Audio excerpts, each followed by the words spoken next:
Welcome to the hottest real estate topics on the planet, keeping you up to date with all the creative ways to buy and sell real estate without bank qualifying, so anyone can build real income starting today. Here is another great show with Dealmaker Bill and Pete the Rookie.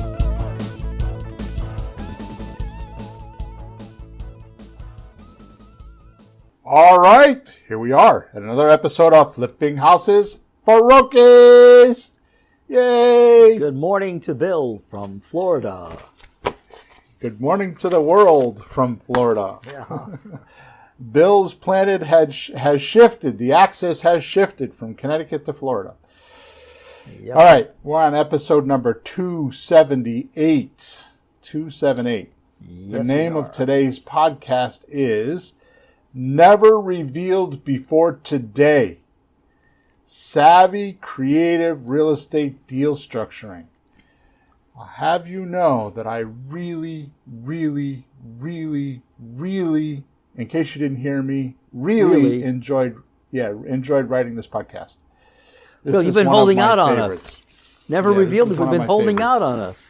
Yeah, well, I don't know if it's that. It's probably newly discovered instead of Actually, it's been there all along. I just noticed it recently. Cool. All right, here's a description. Even though I rant on and on and on about finding motivated sellers, trick there is finding motivated sellers all the time, plus preach if you talk to enough new sellers, sooner or later you will find a seller that doesn't say no to anything you want to do. Which, by the way, that's the true definition of a motivated seller. They don't say no. Yep. Okay? Yep. The deal will eventually elevate to having some sort of a deal structure or doing deal structuring. And having spent hundreds, if not thousands of hours doing seminars and teaching how I do this, today is different. In this podcast, I'm going to strip down exactly what is going through my head while looking at a deal and trying to structure it so everyone involved wins. And believe it or not, one of my private coaching students brought this to light. So I decided to do this podcast on the simple way that I'm looking at deals and spit out offers like Henry Ford's assembly line back in the day. In fact, if this one podcast doesn't hit you on the forehead like a sledgehammer, I may have to give up my teaching career. Only because I don't believe I can make it any simpler for you than I will today. So let's dig in. So I noticed two things. We're going to be in your head, so I'm scared. Yeah. And then we're going to get to the bottom of it. That's even a noisier conversation. Oh, well, no, but really, when you get to the bottom of something, like I think I know what you're talking about because we ran into this actually really recently. It really is like, oh, that's it. You know, when you've hit bottom, like, yeah, you do that and you do that. You mean basic? Basic, and, you know, at the very beginning, home plate is home plate, you know, it doesn't get more home than that. Anyway, Go for it. Tell us. So before I get started, let's do some housekeeping tasks. Number one, there's a link in the description recently, like the last, I don't know, maybe 10 or 15 podcasts. Every week or every podcast has a different link in it, and I put some pretty good surprises in there, so you should go check it out. And the links are relevant to the conversation in the podcast. So in this particular case, towards the end of the show, we're going to talk about documents. So there's a link in there so you can go see all my documents. Okay? Yep. Also, we have been, depending on what's going on, for the most case, we record this podcast on Thursday mornings, 9:30 a.m. Eastern Standard Time. And we live stream to Facebook and YouTube, Twitter too, but I don't think many people listen on Twitter. And the reason why I tell you that is if you have questions or would like to talk to us during the podcast, if you go to YouTube or if you go to Facebook and you actually type in Flipping Houses for Rookies, you'll find us and you can ask questions there. I have a screen in front of me, and when you ask questions, I'll be able to answer them live on the podcast. Yep. And then the last thing is make sure you subscribe to us either on Facebook or YouTube, wherever you're going to listen to us, because then when we go live, we'll pop up and you know we're there. As well as give us reviews. I mean, we obviously love reviews. We have on the podcast a lot of reviews. I have even more reviews or testimonials on my website. I've got a lot of them there too. So thanks for listening. Thanks for all your support. And here we go. So Peter. Yes, sir. First off, I want to give thanks and credit to my coaching client from my Israel group. His name is Matt, and is a great client. He challenges me all the time, and vice versa. I challenge him. There are times where it's very frustrating for me, and I'm sure for him too, but the end result is always something good. He's an IT guy, like an internet guy, so he's pretty sharp, and he made this observation. Now, he made the observation on a loose conversation, and me being who I am, I dug into it, started thinking about it for a few days, and here we are. It was an observation I hadn't made, but he kind of like triggered it, and it gave me a different way to look at things, and because of that, like I said, here we are. It's a new concept that we can talk about. So the story was, I was on a coaching call doing deal structuring, and Matt made a very simple observation that stopped me in my tracks. In fact, it was so simple, I didn't even realize I was doing it. And here it is. I look at what I think I can get from the buyer or income before I make an offer with the seller. I didn't realize I was doing that. I had said to you in several podcasts prior to, which is 100% correct. We're going to cover that towards the end of this podcast.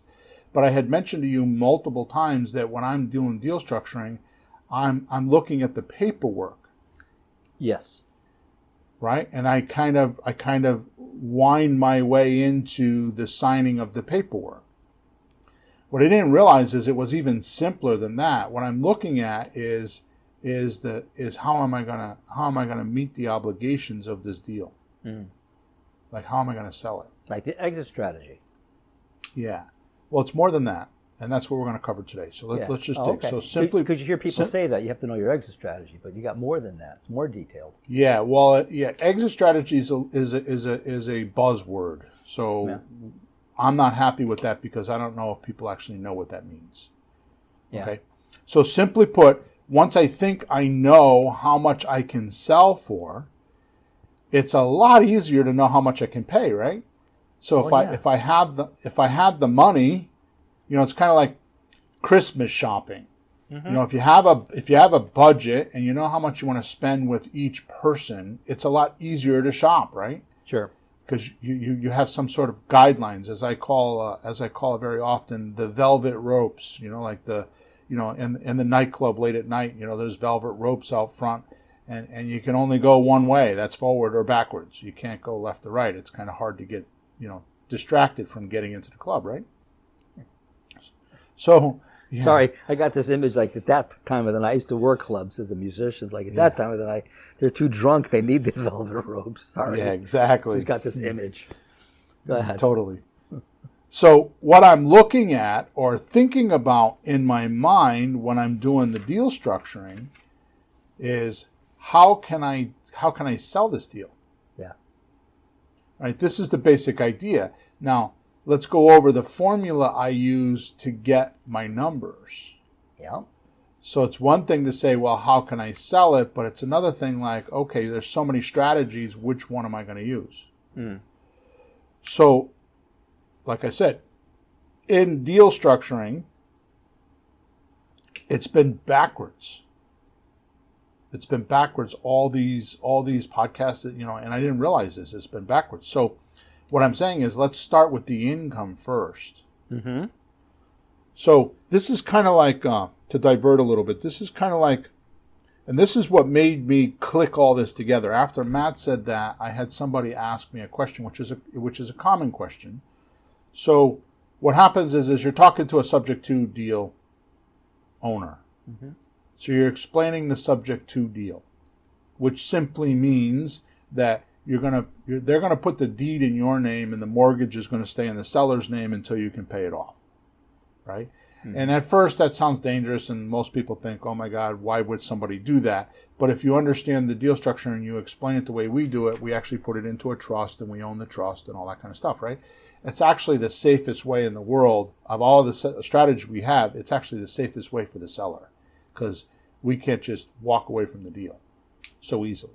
Yeah. Right? So here's the number one question. So if I keep the mortgage in my name, how do I get another mortgage later? If I want to buy another house, how do I get another mortgage? Sure. And the rebuttal answer, or the question, the response to that question, okay, is always the same, right? And the rebuttal is, well, that's because you're just thinking of the debt.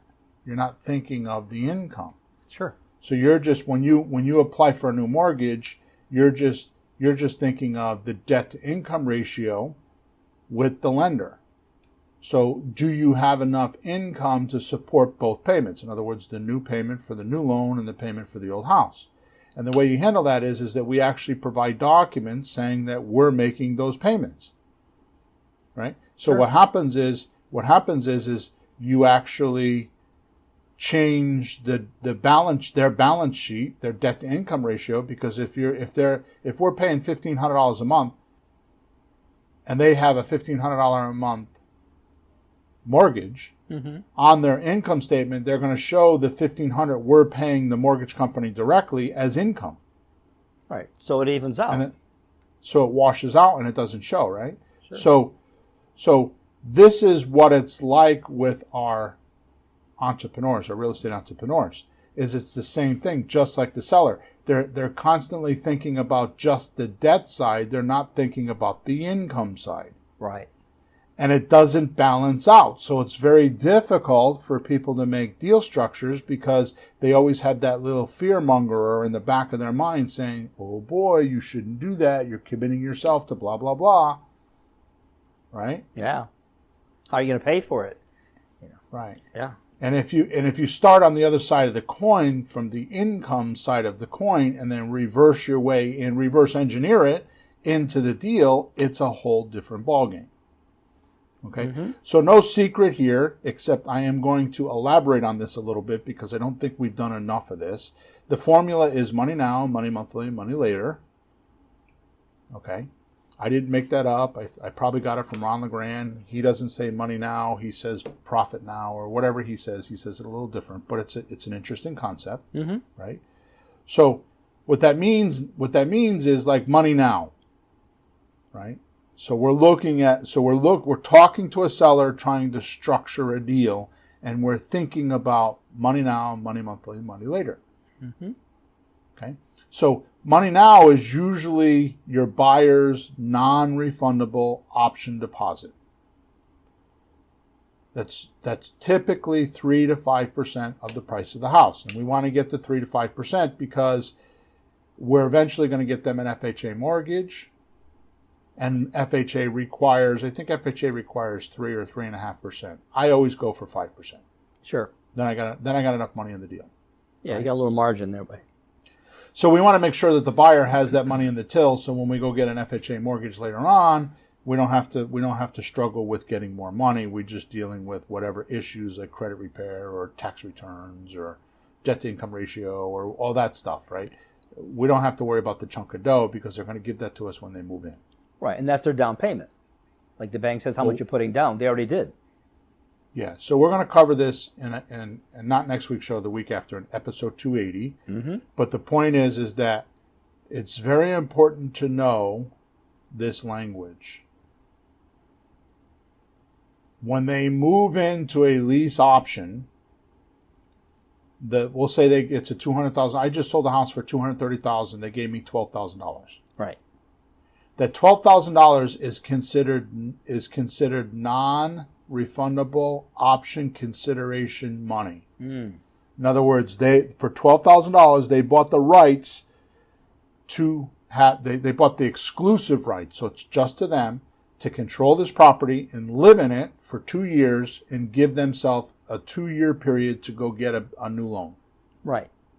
So the $12,000 is a non-refundable option consideration deposit.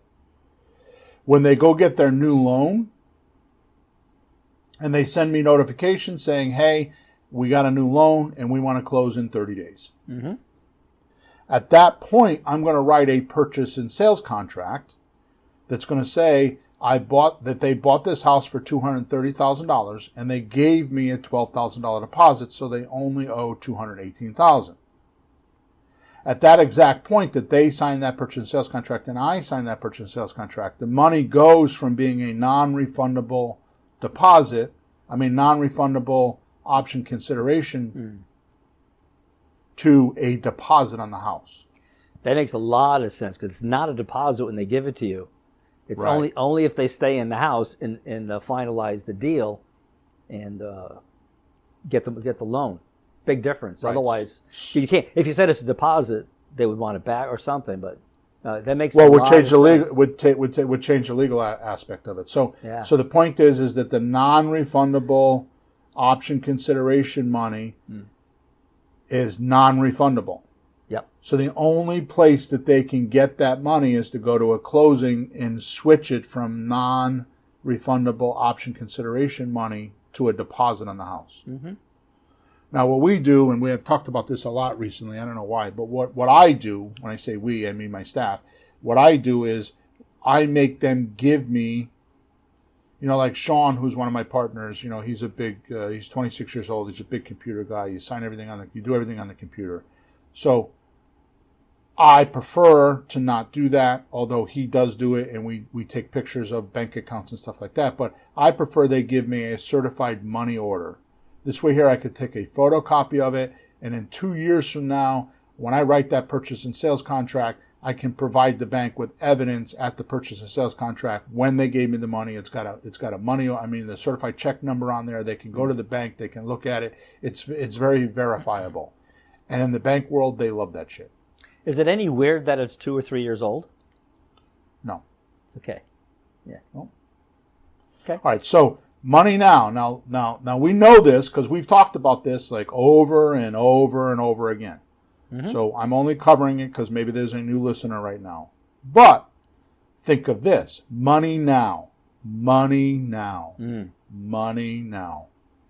It could also be extra money you borrow from your private lender.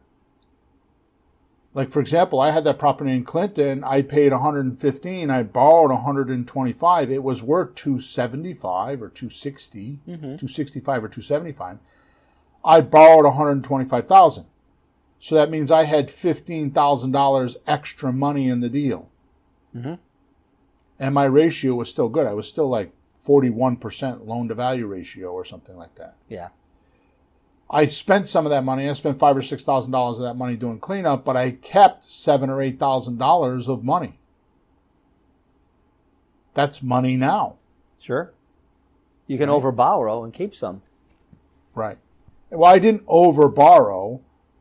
I want to be careful when you say that. I overborrowed for what I needed, but I didn't overborrow from what my capabilities were. I mean, not for the property, just for the bare minimum. You didn't borrow the bare minimum. You borrowed some. I borrowed cushion money. Cushion money, because I remember the property. It needed a bit of cleanup and stuff. You just cleaned it out. I can tell you that one of the things about me is I like games. Now, I'm not a sports guy, but I like to play games. So I call them real games. Real games. Real life. Real games. Yeah, exactly. So I'll set a goal like, okay, so I got an extra $15,000 here.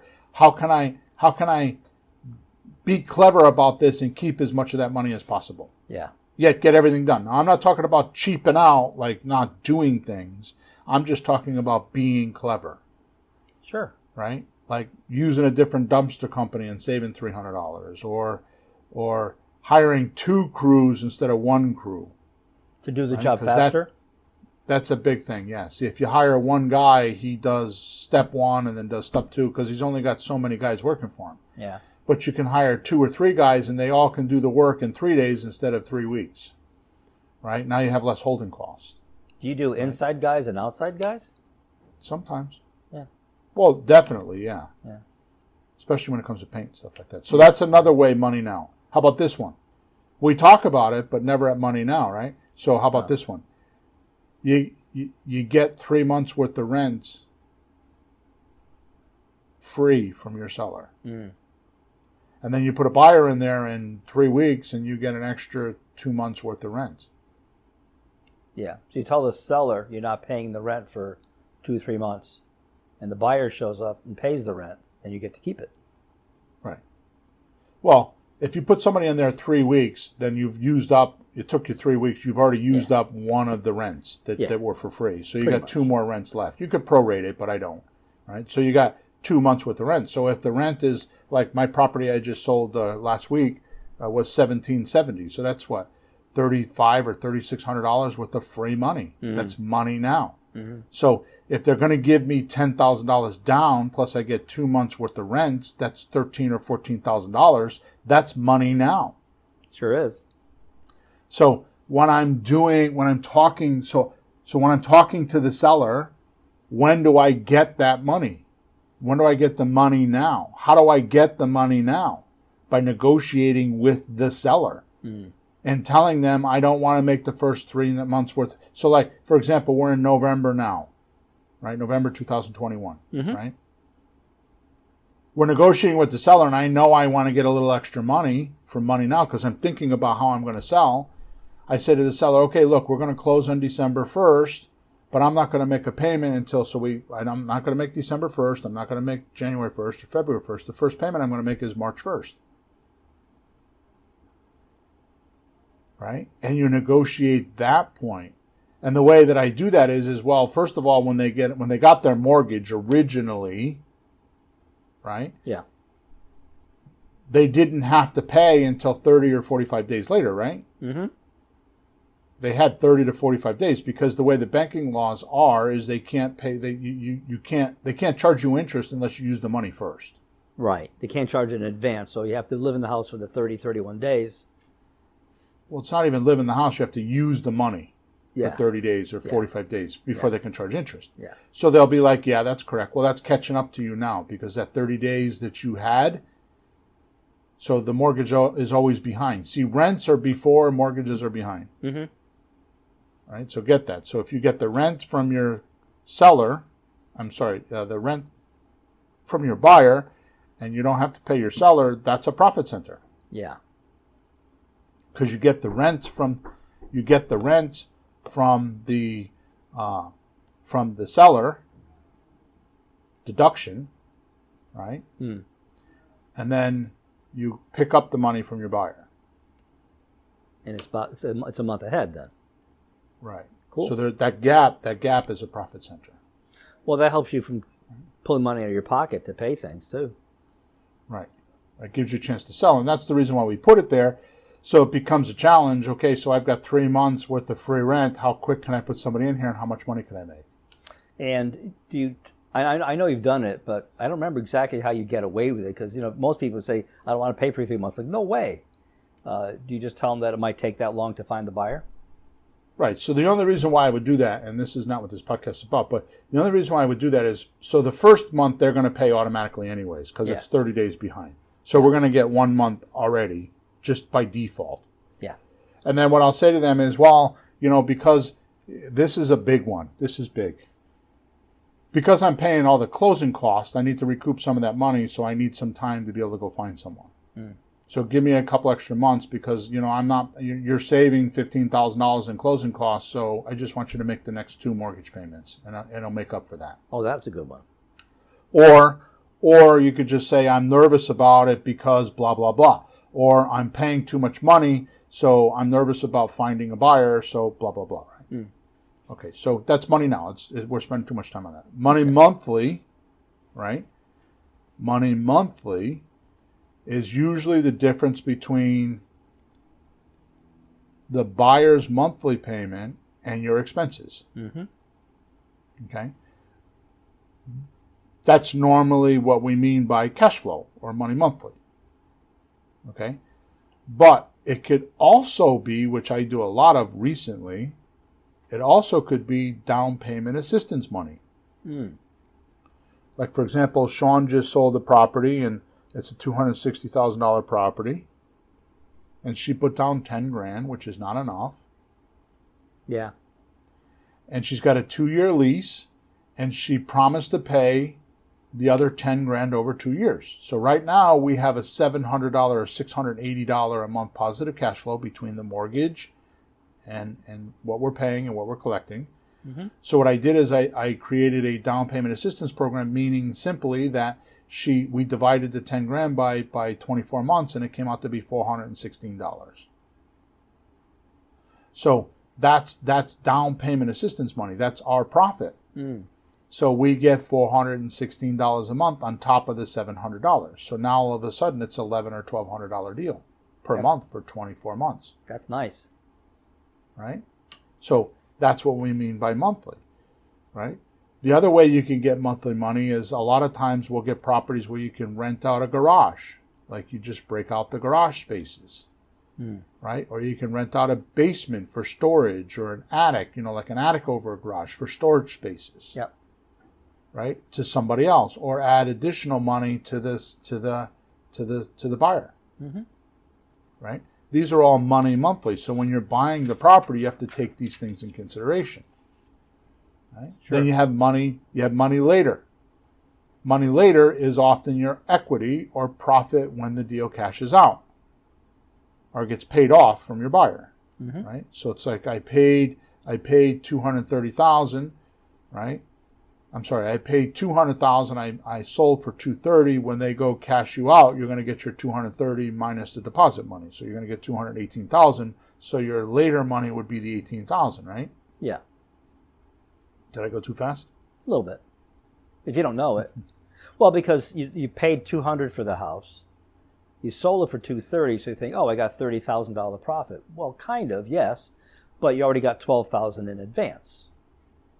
Right. So there's $18,000 more at the end. Total right. 30. Right. Some now, some later. Yeah. As long as you get it. Right. So now watch this. So money later, we don't talk about this enough, but what about the principal reduction that your tenant is paying for you? Mm. So the tenant is paying $1,770 a month. I'm paying my mortgage payment. Well, every time I make my mortgage payment, there's some sort of a principal reduction. $100, $200, $500, $1,200, whatever it is, depending on where the mortgage is. Yeah. Right? So there's principal reduction. Like, for example, I just sold 2 properties, and I added in my lease option agreement, that I would get the principal reduction.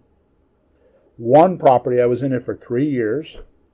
One property, I got back $24,000 and change in principal reduction. So that's extra money that was in the deal. It was $24,000 and I think $870 or something like that in the deal, because I added one sentence to the agreement. Yeah. Because when I made the deal, and this is what my point is, when I made the deal, I added that profit center in there because I was thinking about the cash out later on and where am I going to get money. So it made me think of that when I made the deal, and that's what the point of this podcast is. Right? I had another property, it was $22,000 and $600 or $700. So that's $50,000, $50-something thousand this year on properties I bought 3 years ago that the money's in my checkbook. Or it's where it belongs. I have the money because I added those sentences when I was doing the deal structuring, because I know that these profit centers are there. And these are not things you're going to learn on your first deal. As you go through and you do more and more deals, you learn these little nuances and you add them to your way of doing business, and it just keeps building and building and building. Right? Makes a lot of sense. Okay, so another money later option, or another money later choice that you could make, and I do this. I don't talk about this very much because I think some people would think it would be derogatory or not fair, which is not true, but it's just the way it's communicated. So a lot of times we do what we call double mortgages, right?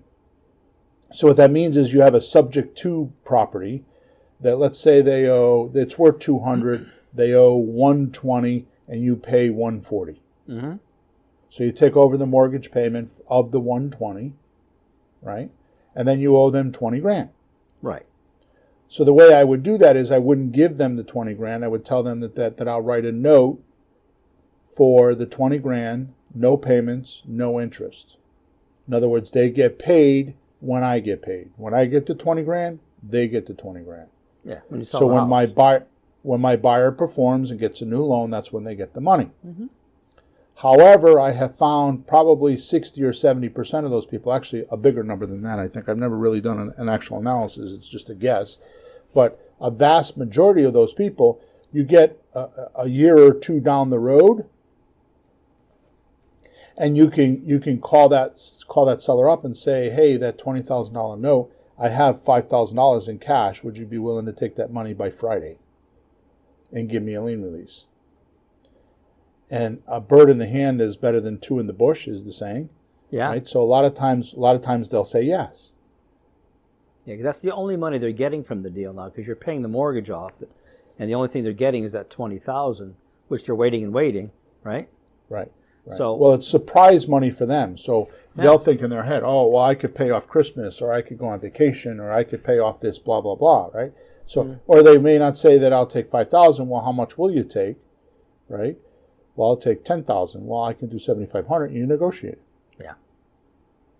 Point is that you either closed on another deal, or this deal is closing and you're just trying to negotiate the loan. Mm-hmm. Now watch this. You ready? This is a total, like, I hope I don't create any support tickets with this, because I'm not going to drone on about this at all. Here's another strategy. Yeah. Suppose you say to them, it's collateral swapping is what it is. So suppose you say to them, I'll give you $5,000 for your $20,000 note, and they say, well, I don't know. I'll just hold the note, wait for the 20 grand. I'm cool. I'm ready.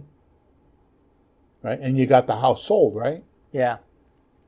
So here's what you do. You say, well, how about I collateralize that 20 grand with another house that's worth more than your house? And they'll be like, sure, because you got 2 more years to pay it off, right? So they'll be like, okay, I'll wait the other 20 years, and it doesn't matter to me, what the collateral is. If my house or another house, it doesn't matter. Yeah. So now what happens is you do your closing with your buyer, you got 20 grand in the closing, right? Mm-hmm. That you don't have to pay that seller, mm-hmm. right? You just built him in as a hard money lender. Right, and now he's getting some interest on it because you're more like borrowing it by switching it. No interest? I mean, I'll do that if I have to. I just swapped it. No, he's in better position because usually the house I'm buying has more equity in it than his does. Mm-hmm. So it's safer. Yeah. Oh, okay. But you could do that. You could pay interest. I mean, all that stuff is in the conversation. My point is that's money later. Knowing that all that stuff is in the background, and I know that I'm kind of vomiting on everybody right now with all these different strategies, and that's not what I'm trying to do. My point is if you look at these strategies, and as you go through your career, you'll add these strategies to more and more deals. You're not going to do all these your first deal. You're not going to realize that all these are available to you until you start going through the deals, which is why I enjoy the training so much, because the more times over the materials, the more ideas I get on how to do these types of strategies, and I add them to my system. Yep. Right? How's my internet? Is it okay? Yeah, it's not bad. So far? Yeah. Okay, good. All right. I froze once. I'm not sure if that was me or you, but I had a little freeze and I came right back. So we're better today than last time. Good. So you see, once I start to look at these potential ways to get the money, the deal starts to formulate in my mind, because I'm starting with the income first. Right?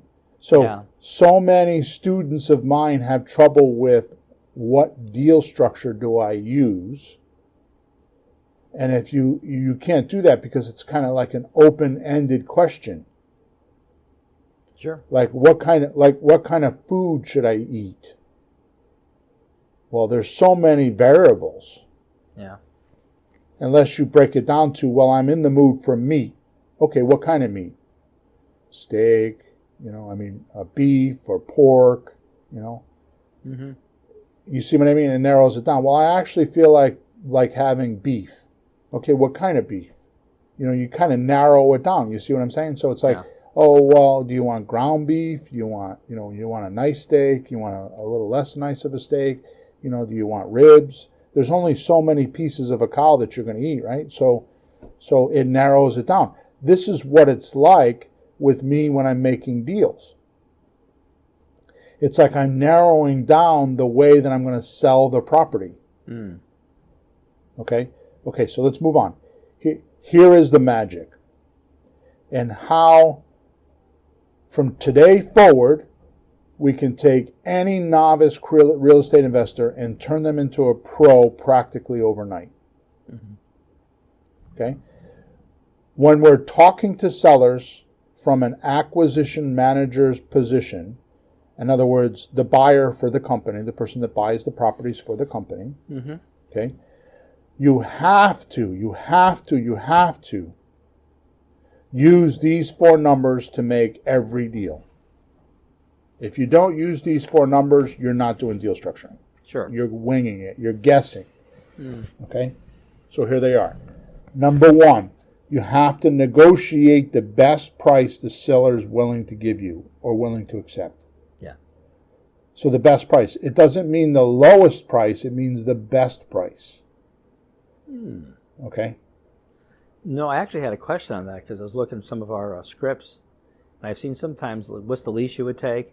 And I see, what's the best price? So is there a difference you can explain briefly? The best and least? Yeah, so the best price is the best price for the deal, meaning if he's stuck on his price and doesn't want to give you a discount, then you just stretch the term out. We're going to talk about that in a minute. So it's the best price because even though you're paying $200 for a property that's worth $180, you can get better terms monthly. Okay. Because you stretch it out. So that's the best price.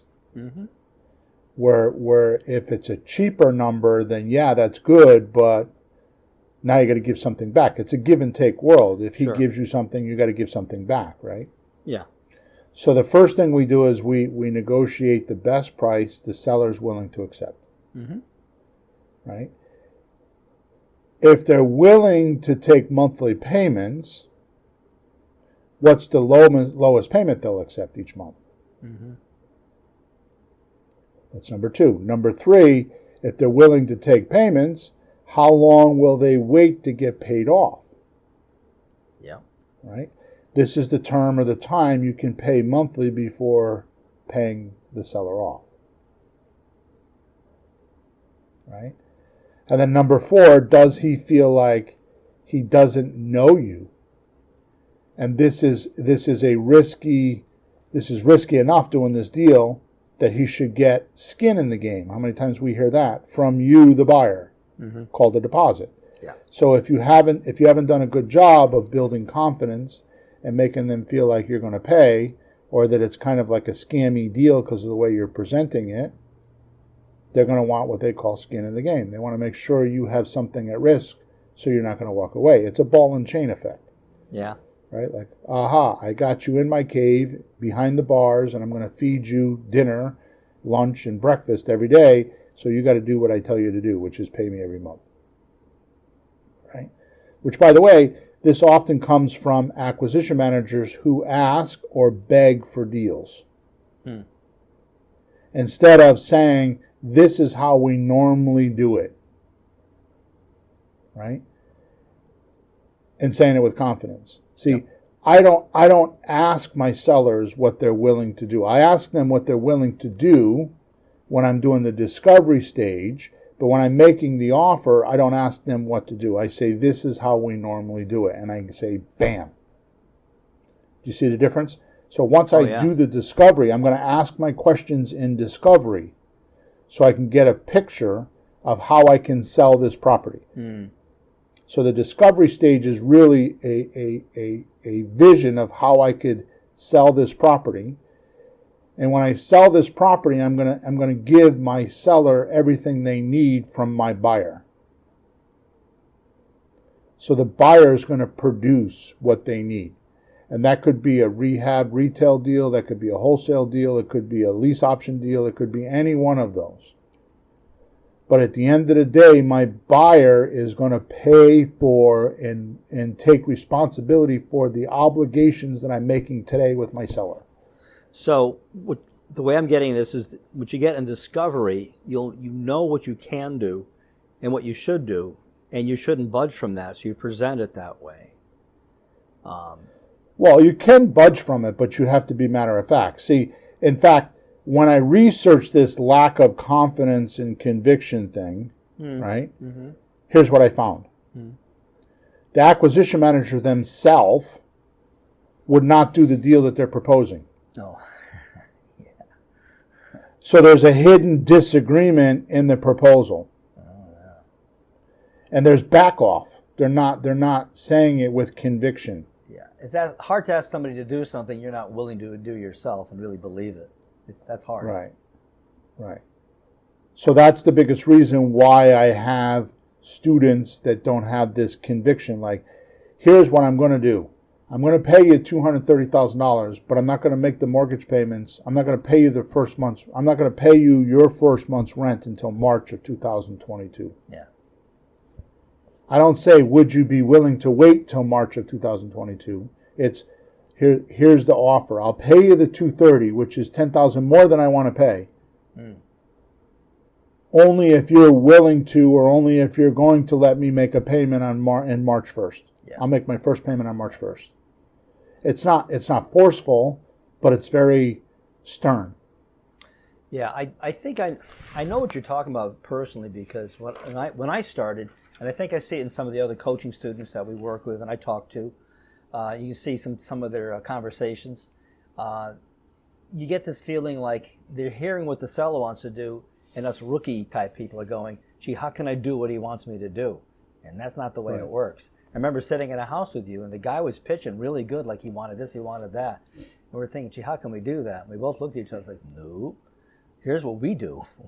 And you have to know the difference between that. It's not what they want. I mean, you find out what they want in discovery, and you try to present that. But at that point, there's a way that we do the business, and that's how we do it. The numbers can move a little bit, but no, it can't be just what they want. That's not how it works. Relationships should be everything should be like that. So the thing is I wrote this in one of my books, is that there's only one person that has to agree with the deal, and that's the seller. Mm-hmm. I mean, think of it this way. You go onto Amazon, right? Yeah. I did this last night at 10 o'clock after I got done with the meetup. I promised my wife. So because I'm in Florida and she's in Connecticut, we get on a Zoom call, right? And we're looking for Christmas gifts for the grandkids. So here's what happens. My granddaughter's a year and a half old and loves baby dolls. Yeah. Right? So I type into the Amazon search, baby dolls for a 2-year-old. Mm-hmm. Okay? So this is no different than talking to a seller. Would you be willing to take $200,000? Mm-hmm. It's like typing into Amazon. So I get a bunch of results based on that question in the search engine. Yeah. Right? So now I have to go through the results and I have to look at, okay, so what do I want? What do I want to do? And where my wants come from is how am I going to sell? So at the end of the day, and we're going to go over these in a couple minutes, but at the end of the day, here's the most impactful thing that I think I can say about selling a house. I talk about this in the deal meeting. In our flow, it's in the deal meeting. And here's what happens when you're looking at a house and you're trying to decide on not the motive, because it goes texting, opening caller, closing caller, and then deal meeting. That's the flow, right? Yeah. The opening caller proposes what can happen and then gets a memorandum or something in writing before they go to the deal meeting. Once you go to the deal meeting, what happens is you've finished dealing with the customer's motivation. Now you need to go into the house and qualify the house because you've already qualified the seller. So now you're going to go qualify the house. So how do you qualify a house? And most people think, well, you go in and you look at how much it needs for repairs and it needs for this and location and all that kind of stuff. No, that's all bullshit. Because that's very subjective because you're going to have one opinion of what a house should be and I'm going to have another. Right? We're all going to have our own opinions. Opinions are like assholes. Everybody's got one, right? It's just how it goes, Yes. So the point that I make is that the way you look at a house is how popular will that property be with your buyers?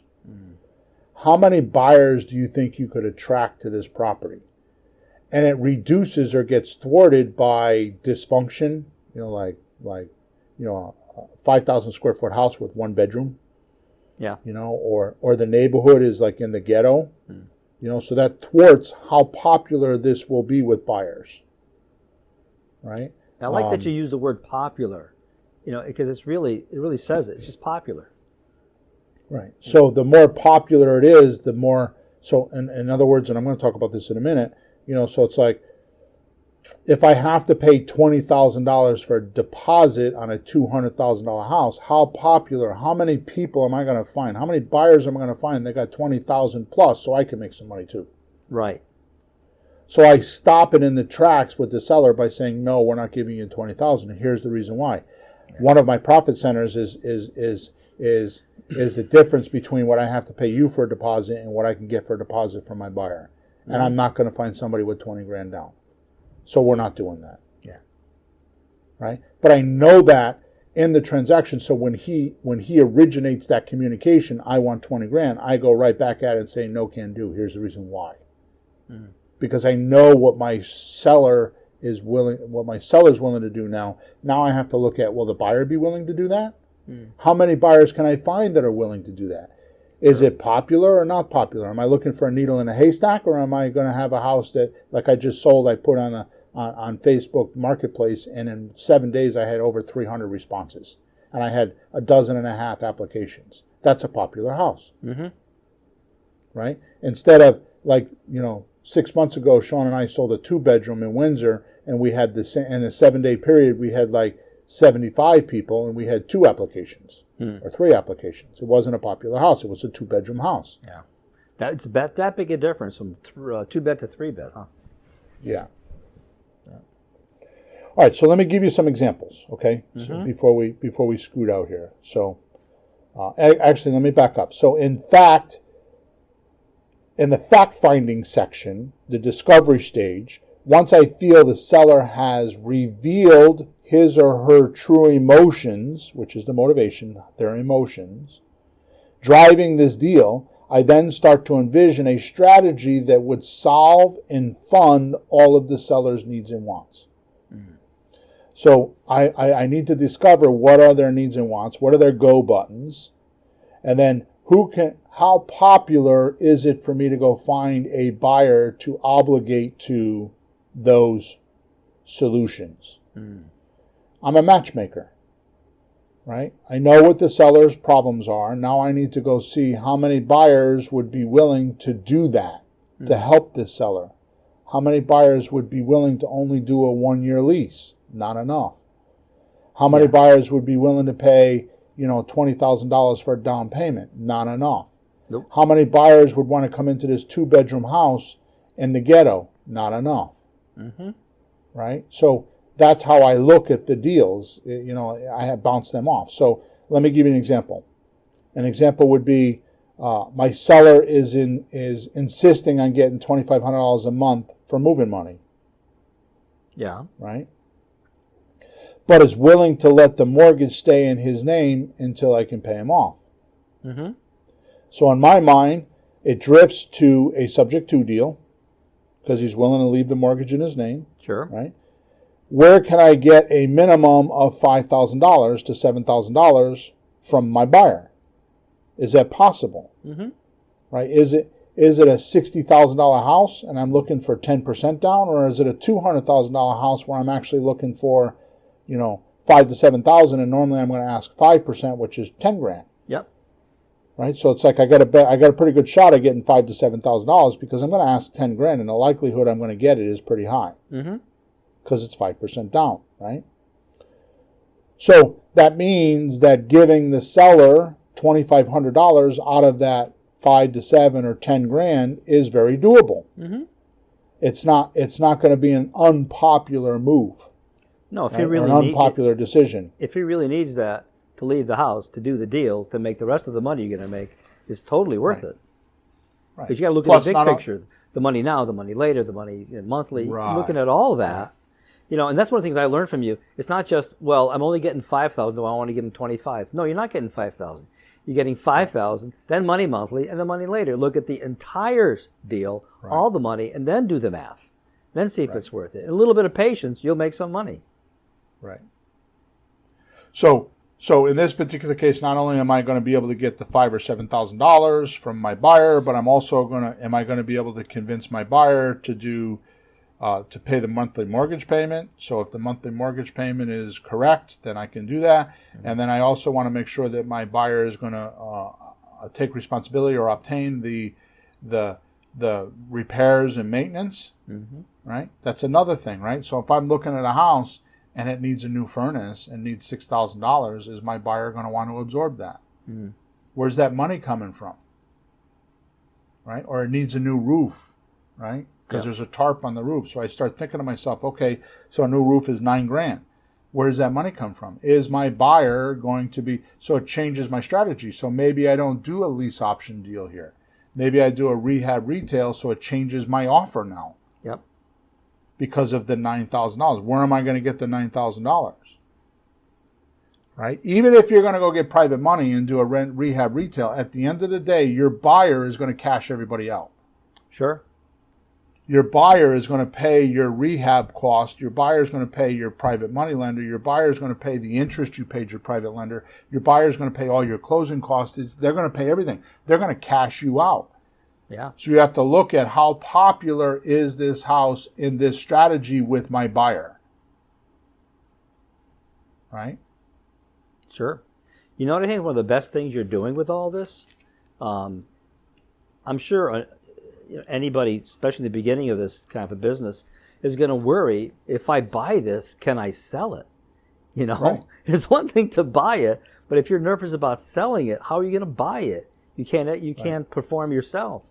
Well, so that's what my point. Yeah, and just to maybe finish, if you teach us how to look at all the the money monthly, all that coming in, it helps figure out what to do in the beginning, so you're not so nervous about doing it because you know where you're headed, and you do this kind of automatically in your head from experience. But explaining it to us should make it easier for us to figure out what to do, so we're not nervous about doing it.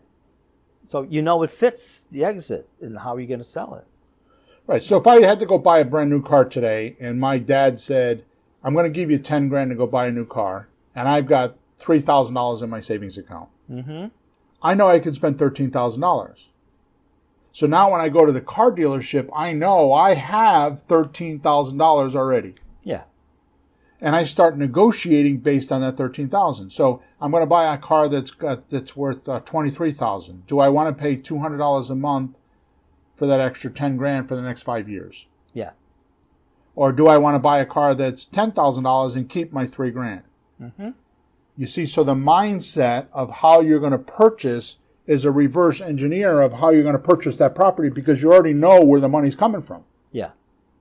So that's my point is it's backwards, because just what you said, too many students get stuck on how am I going to buy this property. They're looking for clever ways to buy the property when actually if you look at what the seller is requiring of you to be able to say yes and sign the documents, you then match that up against how am I going to find, when I sell it, am I going to be able to do this? So how does that structure the deal? What's the best deal strategy for me to do that? Yeah. So should I just go for the gusto? I mean, this thing needs, $10,000 worth of work. I mean, it needs a roof, and it needs, the hot water heater's not working, and the kitchen is horrendous. I think it'll knock down the popularity. oh my goodness, I need $30,000 to fix this thing. Well, you're not doing a rent to own. You're not doing a lease option. You're probably not doing subject to unless his numbers are really low. Yeah. So you're like, okay, so the only way I could sell this is if I fix all this stuff.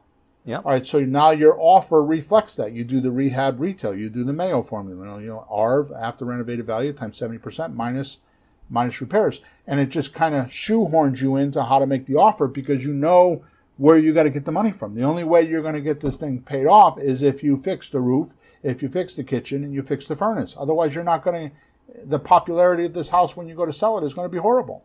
Mm-hmm. Or you buy the house at such a low discount, you can just go wholesale it to a guy that can do that work. Sure.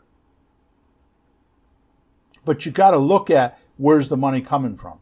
How am I going to sell this thing first? Right? Yep. So now, let's look at the same deal we were just talking about. But the seller says they want a lawyer to look at the documents. So they're willing to do subject to, they're willing to let you take over the payments, they're willing to do all this stuff, but they're willing to look, now they're like, I want a lawyer to look at all the documents. Now, I need to keep my exit strategy the same. I'm going to rent it to own. I'm going to put a lease option person in there, and I'm going to do all my numbers. I know for a fact when I sell on a lease option, it's going to be to the 81% of the population that doesn't qualify for a mortgage. And they're willing to pay 5 or 10% more for the property than they normally than anybody paying cash. Right? That's just the American way, right? If you pay cash, you get a discount. If you finance, you don't get a discount. Right? That's just the American way. I didn't make that up. So we know we can get 5 to 10% more for the property because we're going to sell it on a lease option, lease with an option to purchase. But now here's what happens, and this is the punchline of this podcast for my coaching clients that are listening to me right now. What paperwork do you use? So we know that the subject to, the lawyer looks at it, and the likelihood of the lawyer is saying, you shouldn't do that, you're not protected. You're going to do what? You're going to give somebody the deed to your house and keep the mortgage in your name because they're not...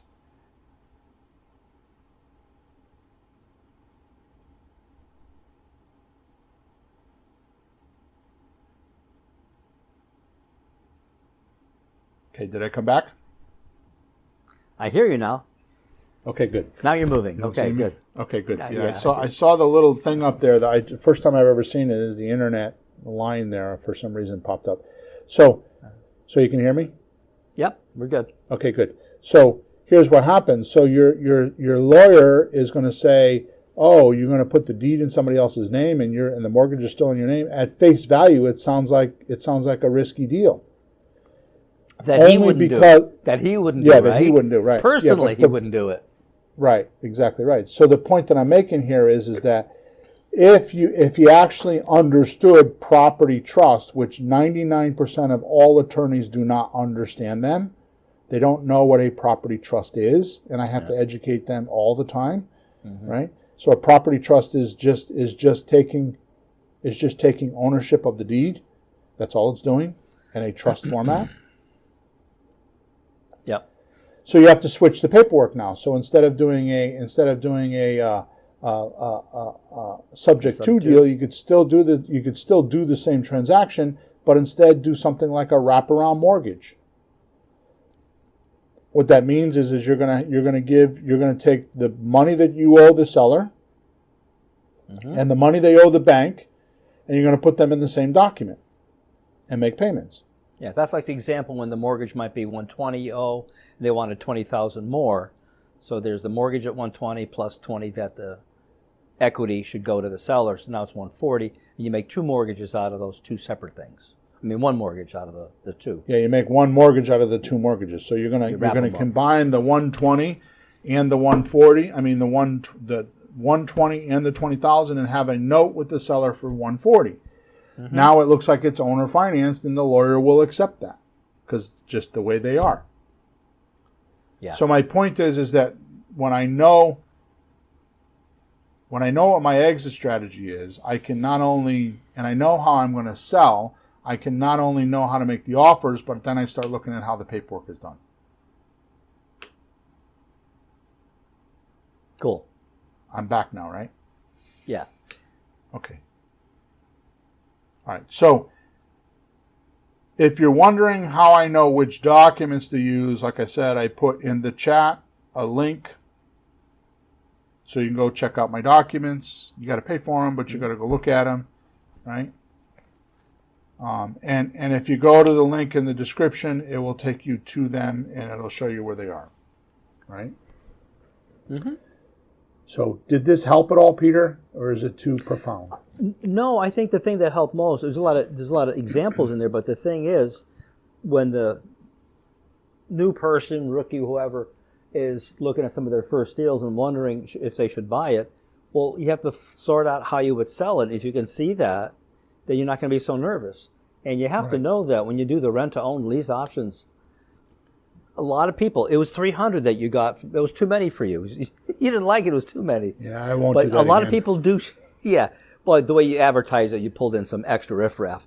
But people do show up for this. The few I've done is like a lot of people call. So if you know that, you don't have to be nervous going in to make the purchase. And besides, it's not an option that you're not responsible for the whole thing anyways. Yep. But still, we're going to be nervous about whatever. If you know you can sell it, it's going to be okay. It's less to worry about. Just do it. Well, the more confidence you have on selling it, the better off you can do to negotiate. So the missing piece is looking at how can I sell this thing and how confident am I that I can sell it, and that makes you that much stronger on making your offers. Yeah, I think we might do this subconsciously. Like I remember talking to somebody with a condo. I said, "What's the rent?" She said, "What's the mortgage?" $2,000. Wait a minute, $2,000 for a condo? I said, "How'd you do that?" 15-year mortgage. I go, oh boy. And I'm thinking, how am I gonna sell that? It's too much. But the way you're saying it, we should think about it consciously going in, not just as a knee-jerk reaction to something you don't like. Right. How am I going to solve that? Right. Just knowing going in, you do this. On the sell side, then you can think more clearly on the buying from the seller. Which is why the 4 things that we need as an acquisition manager so much. You need to negotiate the price, the payments, the term, and deposit, because those are the 4 things you need to look at on when you go to sell. Are you going to be able to get those back? Yeah. Right, which is the money now, money monthly, money later. I think what makes it a little bit more complex is that if it was just buying and selling something, like I bought a few cars from you to sell. We knew how much they would sell for, so I know how much I should pay you. We both knew that. Right. So I buy something for $900 and sell it for $1,300, $1,400, or $1,500. It's cut and dry. We have 3 elements or 4 elements in this that add layers to it that we have to consider. But it's the same idea. What will it go for? What will I get it for? So I think both ends. So now even you're going to be doing it more consciously. Yeah, I have an idea that I want to go over with you later that I think might be a new innovation to this business. I have a really strong idea on how I'm going to help my coaching clients. Good. Yeah, we'll talk about that. I got this really, really cool idea that's so simple it's pathetic. Wow. So we'll talk about that later. Anyways, we're going to get out of here for now. Thank you for listening. Make sure you go into the description and click on the link and see what I have in there for you. Please, please, please, please give us a review. Make sure you subscribe to our channel wherever you're listening to us, either on any of the podcast channels or in YouTube or Facebook or any one of those. Just subscribe to us so you know what we're doing. And we're over and out. We'll see you next week. Next week, if you're live and you're in the United States, is Thanksgiving, so we will still be. It'll be a pre-recorded recording, but we will be doing a regular event. So if you're up Thanksgiving morning and you want to have a cup of coffee and a cigar with us, then we'll be here. Yeah, listen in, then watch the parade and the Thanksgiving stuff. There you go. All right, guys, over and out. Thanks for all your support and all your help. Okay? See you next week.